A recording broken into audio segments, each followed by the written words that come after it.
ఏంటంటే మే 13 ఎలక్షన్ జరుగుతుందా లేదా ఈ మన ఎలక్షన్ కమిషన్ ఆఫ్ ఇండియా వాళ్ళు ఏంటంటే ప్రజలందరూ ఓటు వేసేట్లుగా చేసేసారు. మనకు మామూలుగా ఎలక్షన్ జరిగితే పల్లెటూరులో 80% ఓట్లు వేస్తారు, పట్టణాల్లో 55% కంటే ఇప్పుడు ఇట్లా 45-50%.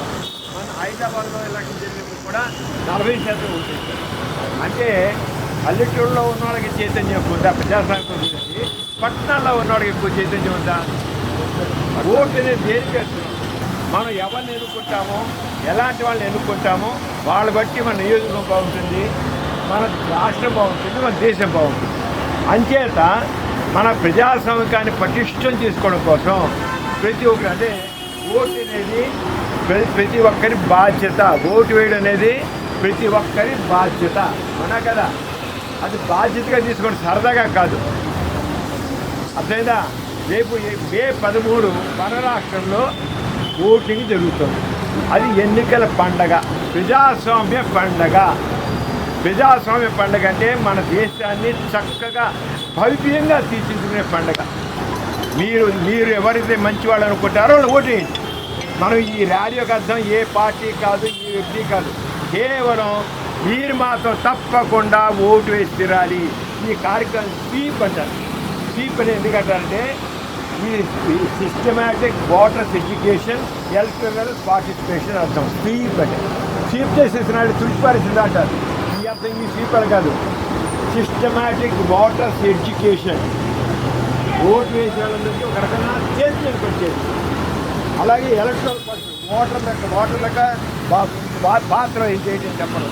అందుకోసం రాది ఈ ఎలక్షన్స్లో చక్కగా తీసి వృద్ధుల్ని, బాలింతరాల్ని, ప్రెగ్నెంట్ లేడీస్ని, వికలాంగులను కూడా తీసుకెళ్ళి ఓటింగ్ వేయడం ఎన్ఎస్ఎస్ వాలంటీర్లు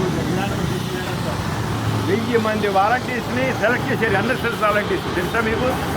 ఈ కాలేజీ సెలెక్ట్ చేశారా? మీకు చేశారు కదా. ఎందుకు చేశారు? మిమ్మల్ని అందరినీ ఈ ప్రజాస్వామ్య పండుగలో బాధ్యులుగా చేస్తారు. లేకపోతే వాళ్ళు మనుషులే కాదు, పూర్తి మనుషులే కాదు, మీ అందరికీ బాధ్యతలు చేయాలని పెట్టారు. బాధ్యత అర్థమైందా? ఈ ఎన్ఎస్ఎస్ వాళ్ళందరికీ చెప్పేది ఏంటంటే మీరు 13వ తారీఖు ఎవరు ఇంట్లో ఉంటారు. ఉదయం 7 బయలుదేరి 7 సాయంత్రం 6 దాకా ఎలక్షన్స్ ఉన్నాయి, ఓటింగ్ ఉంది.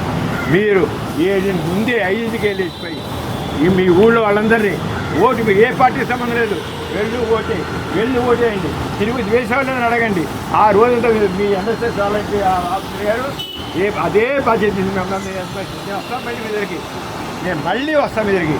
మీరు మీ బాధ్యత తెలుసు. మీ అందరూ కూడా ఎవరైతే ఇవాళ ర్యాలీలో భాగస్వాములు అయ్యారో మీ అందరికీ మేము సర్టిఫికెట్ ఇస్తాం. మీరందరూ ఈ రోజుకి బాధ్యత ఏంటి? అందరి చేత ఓటు వేయించాలి. ఎలక్షన్ రోజున అందరి చేత ఓటు వేయించాలి. మన విజయవాడ పట్టణంలో ఇంతకుముందు 55% ఓటింగ్. ఇప్పుడు కలెక్టర్ గారు దుండీరావు గారు ఇంటి కాలేజీకి వచ్చారు. గుర్తుంటారు. దుండీరావు గారు చేయమంటే 85% ఓటింగ్ చేయించాలి. చేద్దామంతా 80% ఓటర్లో 80% మంది చేత మనం ఓటింగ్ కనీసం 10% ఇంటర్వ్యూ సరే 80% చేద్దాం. దాంట్లో Siddhartha college of pharmaceutical sciences number 1గా ఉన్నారు. తర్వాత మీరు చదివే కాలేజీకి మీరు పేరు తీసుకురావాలి. ఇప్పుడు ఏంటంటే మీరందరూ అన్నమాట ఇప్పించారు. భారతదేశ పౌరులమైన మేము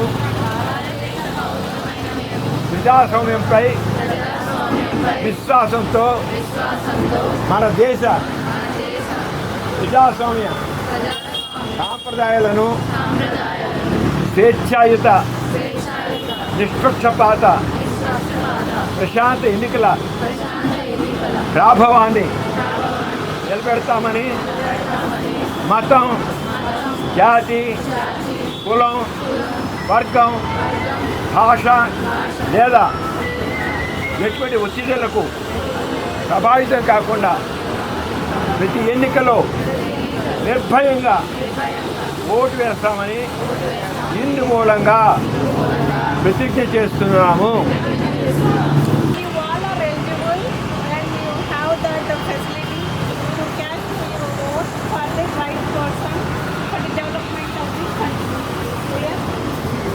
ప్రభుత్వమే మనం ఎలా జీవించాలి అనే దాన్ని డిసైడ్ చేస్తారు. మన రోజువారీ విషయాలన్నింటిలో కూడా ప్రభుత్వ విషయమే చూస్తూనే ఉంటుంది. సో మనం క్వాలిటీ లైఫ్ కనుక లీడ్ చేయాలి అంటే అన్ని గ్రోసరీస్ అన్ని కూడా ప్రతిలో ఒక రేంజ్లోనే మనకి కావాలి అని అనుకుంటుంది గవర్నమెంట్.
ఈ కార్యక్రమం మీకు ఎంతో నచ్చింది కదా.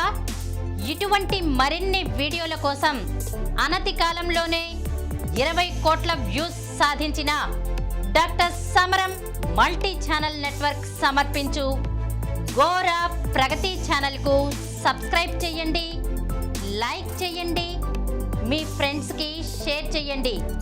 అలాగే ప్రక్కనున్న గంట సింబల్ని ప్రెస్ చేయడం మర్చిపోకండి. Please download Samaram Multi-Channel app and watch your favorite channels from your mobile. App available on Google Play Store and subscribe to the channels.